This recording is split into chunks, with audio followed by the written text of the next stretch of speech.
Hey everybody, I'm here with my friend Tim Barton. He is the son of David Barton. And Tim, I haven't told you this yet. I know you probably know the story a little bit, but this actual book, this copy, is the one that I read about 25 years ago. And this is what really kind of lit me up in terms of what the problems are with our government. Wow. You know, when I started looking at what the original intent of our framers, and I know your dad was supposed to be here this weekend, so I was gonna have him sign this, so I brought the original book, but thank you. We had the honor of meeting at an Epic Times event in New York years ago, and we've stayed in touch, but I wanted to talk to you. Your family runs Wallbuilders. Yes. It's an amazing organization. You want to just give 30 seconds on kind of what you guys do? So we focus on American history. We have what's considered the largest private collection of original documents from early America. And we use those to help people relearn the story of America. And ultimately, it's biblical and faith foundations that have largely been forgotten and eroded today. Yeah. And it's so important because I can't remember which one. I think it was Eric Metaxas last night said, if you don't know your history, then how would you ever defend it? And if you don't know your rights, how would you ever know that your rights are being violated? That's right. And so very important to understand that. I know for me, I've done a lot of Hillsdale College classes over the last few years, and I'm really blessed by that. Gotten to know Dennis and Susan Prager, have learned a ton from them. And obviously Wallbuilders, and we raised our kids watching your guys' videos and a lot of that stuff. So one thing I wanted to bring up to you is the 17th Amendment. And I kind of have a vision for part of the reason why that's a problem for our country. And I'll just give you like a minute overview and then you can respond. So the 17th Amendment, for the people watching, was the change from how senators are elected from being selected by the state legislature to being basically elected via popular vote.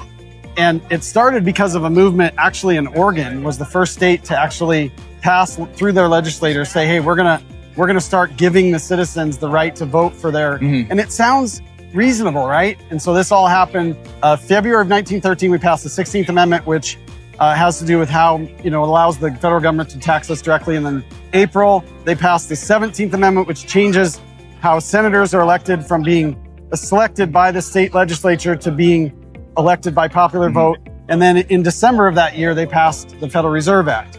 And so the reason I bring it up is because a lot of people don't see the financial connection between the 16th, 17th, and the Federal Reserve.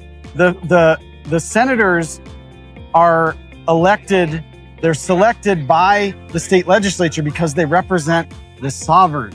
They don't represent the people. I mean, they represent the people of a state, but they represent the sovereign, where the House or the common, the lower chamber represents the people. It's the House of the people.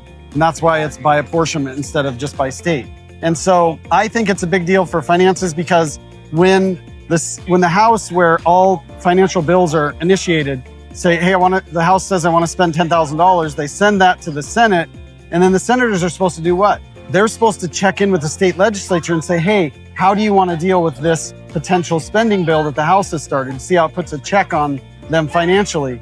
And then beyond that, it also, instead of having kings and queens on the Senate side in DC, you now have proxies to our state legislature, which is what it's supposed to be, right? So why do you need lobbyists on the Senate side? Which that solves that problem too. And so that's the challenge that I want to pose to you for your response. And what do you think? Am I right? Yeah, so I think you're absolutely right in the basic understanding, and not that your understanding is basic, but like this wasn't that complicated looking back historically. The House was chosen to represent the people, the Senate was chosen to represent the states, and this is actually identified even in the Bill of Rights.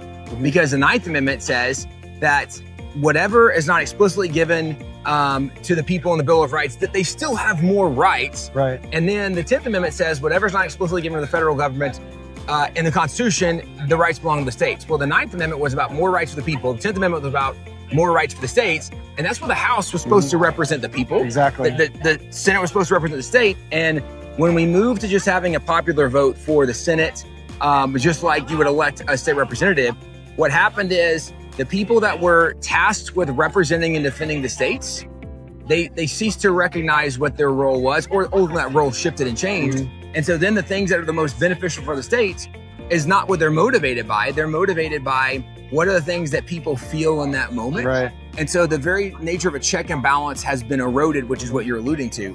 So I completely agree with the idea that the way we have it structured now, neither one of the bodies has a primary interest in protecting the states or their rights or what's financially beneficial for them. It's only what is the whim or will of the majority of our state, which is often very influenced by different big entities and organizations. So I think you're absolutely right in that fundamental understanding. The Senate was initially designed to protect the rights of the states. And because of the restructuring, we no longer have a body that is looking out for the state's best interests. Yeah, and it's an easy mistake. I can see how they would make the mistake without having the viewpoint that we have looking back, because they would think, well, we're giving the citizens more access. We're giving the citizens more rights. We're going to let them choose. Like, we hear the argument all the time against the Electoral College, like, we should use the popular vote because they don't understand how the Electoral College really protects us, especially those of us in either small states or rural communities. And so I can kind of see how they would think like maybe this is a good idea, but it's actually not. Yeah. So yeah, I agree. Yeah, well, that's good. I appreciate that. I'm glad. To me, this is an important discussion as we look at $40 trillion worth of debt. Yeah. We look at how the 16th Amendment gave the federal government too much power. The 17th Amendment not only gave them power, but it took away power from our state legislators. Now, think about this. Do you think that voters would care more or less about who they're sending to their state capital if they knew that that person was going to be responsible for picking who their senators were going to be sending to DC? See, it decentralizes power out of DC and puts it back where it's supposed to be in the states. And then I'll just say, as you referenced the 9th and 10th Amendment, nowhere in the Constitution does it say anything about protecting federal power. Right. Because they all knew federal was like a big vacuum. It didn't need protection. If anything, we needed guards for it to not get too big. The reason there was a Bill of Rights was to say we have to make sure we are very clear there's certain things we will never let the federal government touch. Today, we've lost all that understanding, but that was the concern of the founding fathers. Yeah, 100%. I sure appreciate you and your family. My brother. pleasure. Thank you for taking some time with us, and thanks for coming out to Washington. We are going to rescue this state. Amen. All right. Thanks, everybody.